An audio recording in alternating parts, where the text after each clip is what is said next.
Hello बच्चों, कैसे हो सभी। होप कि बढ़िया होगी और मन लगा के अपनी तैयारी भी कर रहे होंगे। चलिए, आज की वीडियो का जो टॉपिक है वो है मॉलिक्यूलर ऑर्बिटल थ्योरी।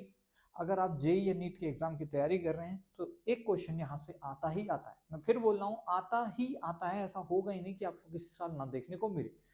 और क्या पूछा जाएगा? सिंपल बॉन्ड ऑर्डर पूछ सकते हैं, स्टेबिलिटी पूछा जा सकता है, या कुछ और चीजें भी मिला के कंसेप्ट को पूछा जा सकता है। जल्दी से इस टॉपिक को समझते हैं और बहुत ही आसान है, इतना कोई टफ नहीं है। परंतु हाँ, ये लर्निंग टॉपिक है। आज आप याद करेंगे, कल आप भूल सकते हैं, इसलिए अपने नोट्स खुद से बनाइएगा।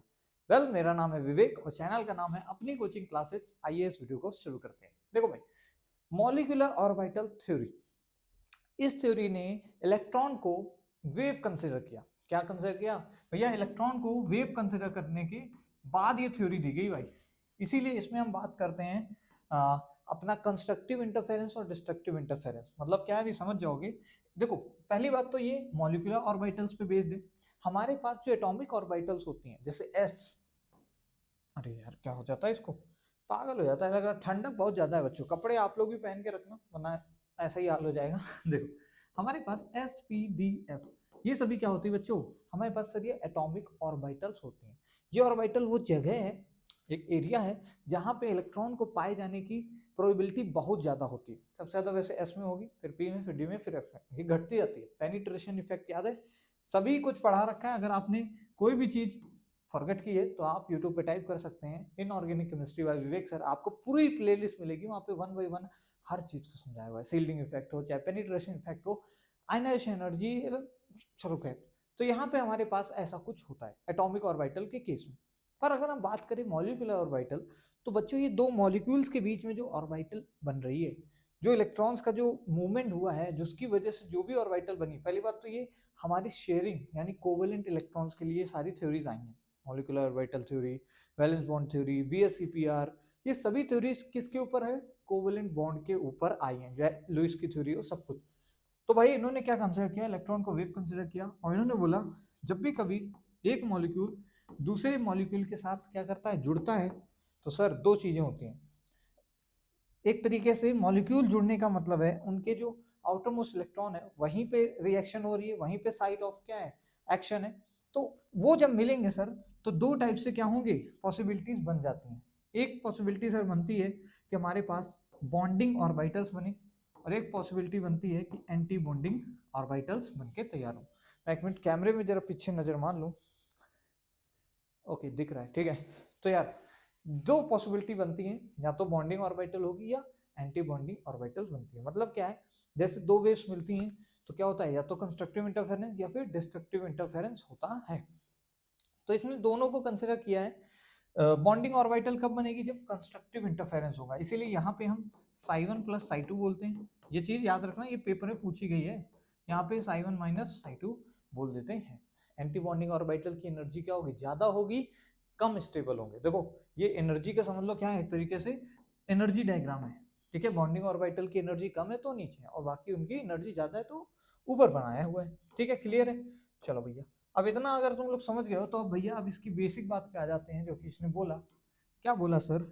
कि बोला कि देखो भाई, हमेशा इलेक्ट्रॉनिक कन्फिग्रेशन सीखो। जैसे आप लोग 1s2 2s2 2p6 ऐसे करते थे ना, उसी तरीके से वो तो एटॉमिक ऑर्बिटल की कन्फिग्रेशन थी। अब मॉलिक्यूलर ऑर्बिटल क्या होती हैं और उनकी कन्फिग्रेशन कैसे करोगे? तो पहले इन्होंने बोला कि मॉलिक्यूलर ऑर्बिटल होती हैं सर सिग्मा, पाई, डेल्टा, s1, जैसे एसपीडीएफ था ना, कुछ कुछ वैसे। पर ये क्या है? एटम की ऑर्बिटल्स होती हैं। और ये क्या है बच्चों? मॉलिक्यूल की ऑर्बिटल। यहाँ पे आपने 1s2 2s2 2p6 इस तरीके से इलेक्ट्रॉनिक कन्फिग्रेशन पढ़ी। यहाँ जो पढ़नी है वो इंपॉर्टेंट है। देखो भैया, sigma 1s2, sigma star 1s2, sigma 2s2, sigma star 2s2। अच्छा, यहाँ पे दो चीज बनती है बच्चों। पहले, वो मॉलिक्यूल के लिए इलेक्ट्रॉनिक कन्फिग्रेशन जिनके पास 14 इलेक्ट्रॉन या 14 से कम है। पहले जो मैं इलेक्ट्रॉनिक कन्फिग्रेशन लिख रहा हूँ, किसके लिए लिख रहा हूँ? Number of electron either less than और इक्वल्स टू 14 के लिए कट याद रखना, ठीक है ना। अच्छा, इसको मिटाते हैं इधर का, ये क्यों है भाई, इसको हटा दो, अरे हट जाओ। ठीक है, देखो इतना हो गया। Sigma 1s2, sigma star 1s2, फिर सिग्मा 2s2, फिर सिग्मा स्टार 2s2। फिर भैया यहाँ पे आ जाता है पाई 2p(x) बराबर पाई 2p(y). फिर भैया आ जाता है सिग्मा 2pz, और बच्चों फिर आ जाता है हमारे पास पाई 2p पाई स्टार 2px बराबर पाई स्टार 2py, और फिर सिग्मा स्टार 2pz। हमारे पास कुछ कुछ ऐसे हमारे पास आ जाती हैं। ये एक तरीके का क्या है, इलेक्ट्रॉनिक कॉन्फ़िगरेशन है। किसके लिए सर? हमारे पास इलेक्ट्रॉनिक कॉन्फ़िगरेशन है एमओटी के अकॉर्डिंग फॉर मॉलिक्यूलर ऑर्बिटल। ठीक है, अब देखो यार, ये समझ आ गया ना? ठीक है, अब इसके अकॉर्डिंग आप जैसे इलेक्ट्रॉनिक कॉन्फ़िगरेशन करते थे वैसे ही इलेक्ट्रॉन भर दो। तो चलो भर देते हैं भाई। पहले बताओ तुम लोग मुझे, बताओ मुझे नाइट्रोजन के लिए ही क्या आ रहा है आपके पास इलेक्ट्रॉनिक कॉन्फ़िगरेशन। सर N2 का जो मॉलिक्यूल होगा उसमें टोटल नंबर ऑफ इलेक्ट्रॉन कितने हैं सर? नाइट्रोजन में से 7 होते हैं, यानी 14 इलेक्ट्रॉन है। तो अगर 14 इलेक्ट्रॉन है या 14 से कम है तो हम ये कॉन्फ़िगरेशन कर सकते हैं। तो चलो भर दो। इसमें सर हो जाएगा सिग्मा, ये डायरेक्टली यही तक हो जाएगी। देखो sigma 1s2 sigma star 1s2 4 electron, फिर sigma 2s2 sigma star 2s2 8 electron हो गए सर। फिर सर पाई 2px बराबर पाई 2py। अच्छा याद रखना भैया, ये जो पाई 2px और पाई 2py है इसमें भी दो दो इलेक्ट्रॉन ही जा पाएंगे। सभी के अंदर कितने? 2 ही इलेक्ट्रॉन मैक्सिमम जा सकते हैं। जैसे नहीं एसपीडीएफ में पी में 3 चले जाते थे, एस में सर 2 चले जाते, सॉरी पी में 6 चले जाते थे मैक्सिमम, उस तरीके से था। पर यहाँ पे हर किसी में कितने? 2 ही जा पाते हैं। अच्छा पाई 2px हो गया, पाई 2py हो गया, और फिर सर उसके बाद सिग्मा 2pz में 2 चले गए, तो कितने हो गए? 4 4 8 4 12 2 14 इलेक्ट्रॉन हो गए। अब इसके बाद भरने की जरूरत नहीं है। अब ध्यान से देखो, यहाँ पे जो स्टार मार्क करके मैंने लिखा है, ये जो स्टार स्टार करके ऑर्बिटल्स हैं, उन ऑर्बिटल को बोलते हैं एंटी बॉन्डिंग ऑर्बिटल। देखो पहले इस बॉन्डिंग ऑर्बिटल लिखी, फिर एंटी बॉन्डिंग लिखी, फिर बॉन्डिंग लिखी, फिर एंटी बॉन्डिंग लिखी, इस तरीके से हमने लिख रखा है। अच्छा तो सर यहाँ पे आप क्या ये बता सकते हैं number of bonding orbital electrons की संख्या बता सकते हो बॉन्डिंग ऑर्बिटल में? सर एक तो ये है, एक ऑर्बिटल तो ये है आपके सामने बॉन्डिंग वाली, फिर सर ये है एक ऑर्बिटल बॉन्डिंग वाली, फिर सर ये देखिए दो दो हैं जिसमें 4 इलेक्ट्रॉन हो गए बॉन्डिंग वाले, और सर ये भी तो है बॉन्डिंग वाली। कितने हैं सर? 2 2 4 2 6 2 8 2 10, यानी सर ये तो 10 है, कोई दिक्कत नहीं, 10 है तो हैं। अच्छा नंबर ऑफ एंटी बॉन्डिंग बता दो।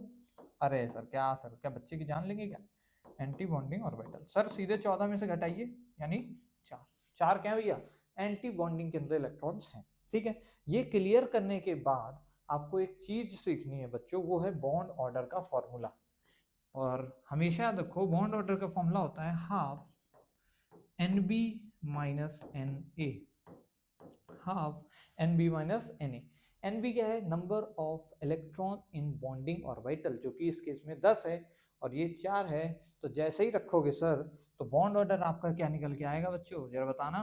1/2 सर ये हो गया 10 माइनस 4 हो जाएगा 6/2 यानी कि 3। अच्छा बॉन्ड ऑर्डर क्या होता है सर? बॉन्ड ऑर्डर का मतलब है कितने बॉन्ड बन रहे हैं। तो सर N2 के मॉलिक्यूल में, सही तो बात है, इसी तरीके से तो बॉन्ड बनता है, ट्रिपल बॉन्ड होता है N2 में। O2 के अंदर सर डबल बॉन्ड होता है सर। O2 के अंदर बॉन्ड ऑर्डर कितना आएगा? 2 आएगा। अच्छा ये वैसे ऐसी थ्योरी पहली थी जिसने बॉन्ड ऑर्डर को फ्रैक्शन में भी मान लिया। ऐसी थ्योरी जैसे कि अगर आप किसी दूसरे के लिए निकालो, जैसे N2 प्लस का अगर अभी आप यहाँ पे निकालते हो, N2 प्लस में क्या होगा? एक इलेक्ट्रॉन कम होगा, यानी कि हमारे पास पाई ये जो 2p सिग्मा स्टार 2pz है ना, इसमें कितने जाएंगे? हमारे पास एक ही इलेक्ट्रॉन जाएगा, स्टार नहीं, सिग्मा 2pz में एक इलेक्ट्रॉन जाएगा, यानी उस केस में ये 9 हो जाएगा। 9 माइनस 4 करोगे तो उस केस में आंसर क्या आ जाएगा? थोड़ा सा 3 से कम आ जाने वाला है। क्या आ जाएगा? 3 से कम आ जाएगा भाई सर। अच्छा कम आ जाएगा, इसका मतलब बॉन्ड ऑर्डर डिक्रीज हो गया।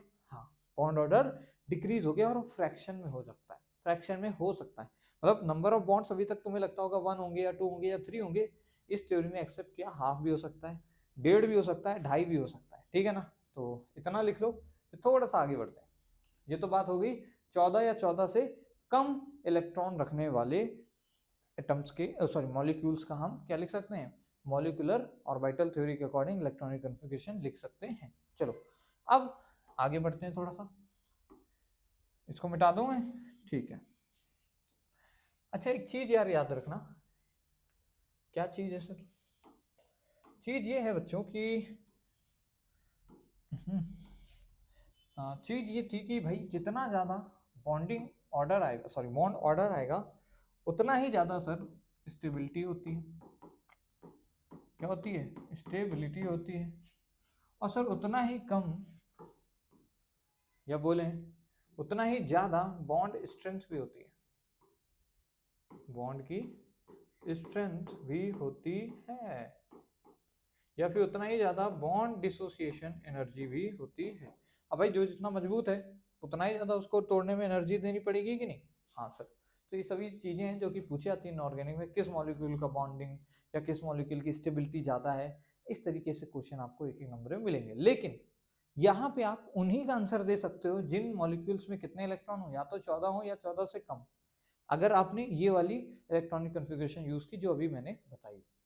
अगर 14 से इलेक्ट्रॉन ज्यादा हैं तब क्या करेंगे, अगर 14 से इलेक्ट्रॉन क्या है ज्यादा है तब क्या करेंगे, तो उसके लिए भी लिख लो भाई, हर चीज का सॉल्यूशन है, ठीक है। 14 से अगर इलेक्ट्रॉन ज्यादा है तो उस केस में क्या करेंगे, लिख लो if n is greater than 14।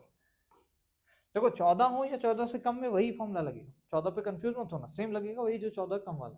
14 से ज्यादा में क्या लगेगा बेटा, वो देखो, यहाँ तक तो सेम है, sigma 1s2 sigma star 1s2 sigma 2s2 sigma star 2s2।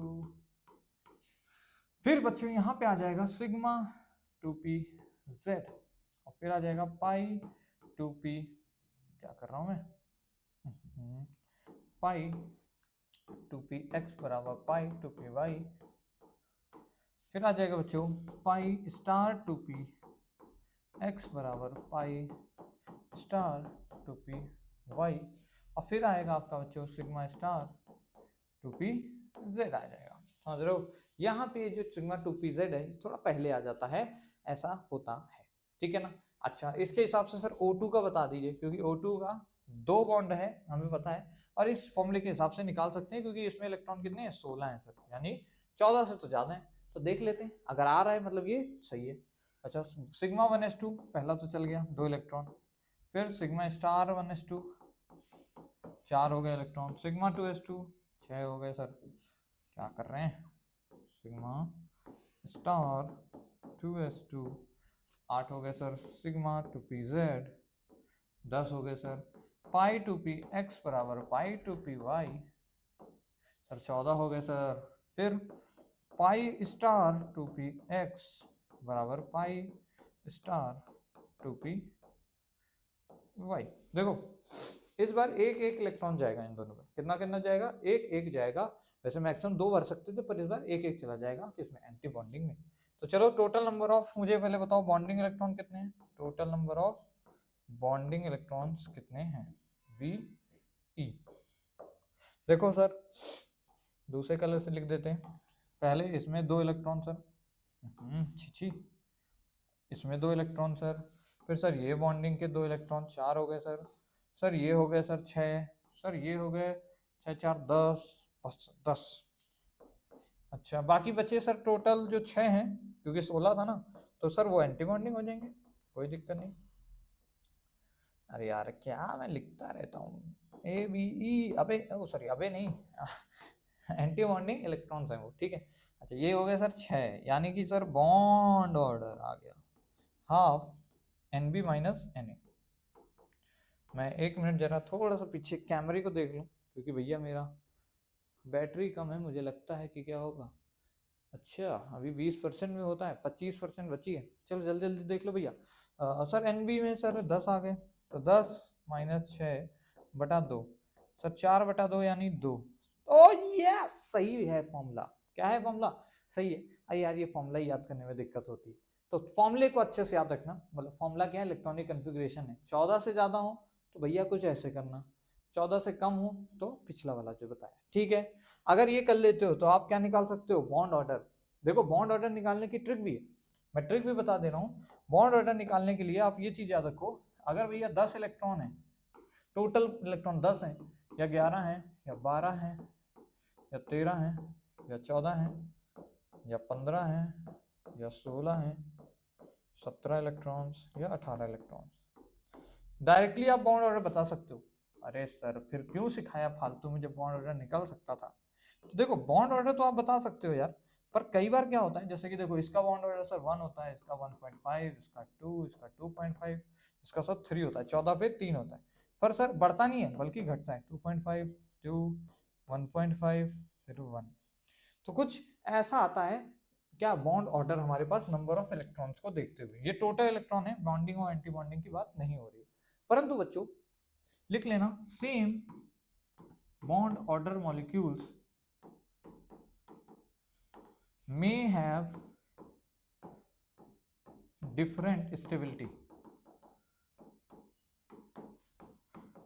देखो ठीक है, ये बात तो सही है कि आपका बॉन्ड ऑर्डर जो है डायरेक्टली प्रोपोर्शनल होता है स्टेबिलिटी के, पर इसका मतलब ये नहीं कि अगर बॉन्ड ऑर्डर दो मॉलिक्यूल का सेम है तो स्टेबिलिटी भी सेम होगी। समझ रहे हो, इसका मतलब ये नहीं कि दोनों का स्टेबिलिटी सेम होगी अगर बॉन्ड ऑर्डर सेम है। स्टेबिलिटी बेटा दो फैक्टर पे डिसाइड होगी, एक तो बॉन्ड ऑर्डर ज्यादा हो, लेकिन अगर दो लोगों का बॉन्ड ऑर्डर सेम आ गया तो ज्यादा स्टेबल वो होगा जिसमें number of anti bonding electron कम होंगे। क्या होगा उस केस में, stability will be inversely proportional to anti bonding electron, ABE, अबे वाला अबे, ठीक है, एंटी बॉन्डिंग इलेक्ट्रॉन्स के इनवर्सली प्रोपोर्शनल आएगी उस केस में, ये चीज याद रखना भैया। इसलिए ये ट्रिक से आप बॉन्ड ऑर्डर तुरंत से निकाल सकते हो। परंतु बच्चों कई बार जब भी नीट और जेई का एग्जाम दोगे तो उसमें दो मॉलिक्यूल, चार ऑप्शन में दो का तो सेम ही होगा, तो उस केस में आपको कंपेयर करना होगा स्टेबिलिटी, तो वहां नहीं देख के ऐसे कर दोगे, वहां आपको करनी आनी चाहिए। इसलिए पहले बेसिक मेथड बताया, बाद में इससे आप देख के, अगर ऑप्शन ऑप्शन एकदम ही लल्लू क्वेश्चन है तो फिर अलग अलग मैच हो जाएगा, सीधे आंसर टिक करके आगे बढ़ जाओ। लेकिन अगर भैया अच्छा क्वेश्चन होगा थोड़ा सा अच्छा, तो आपको थोड़ा सा उसमें जाना पड़ेगा जिसमें एंटी बॉन्डिंग में कम इलेक्ट्रॉन, वो ज्यादा स्टेबल होगा। ठीक है ना, क्लियर हुआ कुछ टॉपिक? अगर ये टॉपिक में मजा आई है तो वीडियो कर देना लाइक, और मिलते हैं नेक्स्ट वीडियो में। जब तक के लिए पढ़ते रहो, मुस्कुराते रहो भाई, इसी तरीके से। ठीक है, जय हिंद आप सभी को। अच्छा बच्चों, एक चीज जो वीडियो में रहेगी वो है कि आप बॉन्ड ऑर्डर से, अगर बॉन्ड ऑर्डर 0 आ रहा है तो आप कंपाउंड को डायामैग्नेटिक बोल सकते हैं। क्या बोल सकते हैं? डायामैग्नेटिक बोल सकते हैं। और अगर भैया कंपाउंड का बॉन्ड ऑर्डर 0 के अलावा कुछ है तो आप पैरामैग्नेटिक उसे बोल सकते हो। हालांकि इसमें एक्सेप्शन होते हैं, परंतु अभी के लिए आप ये चीज भी याद रखना इस पेयर में। ठीक है ना, अगर बॉन्ड ऑर्डर 0 आएगा तो क्या बोलोगे? डायामैग्नेटिक बोल दोगे। ठीक है, बस इतना ही इस वीडियो के अंदर, मिलेंगे नेक्स्ट वीडियो में, तब तक के लिए पढ़ते रहो। जय हिंद सभी को।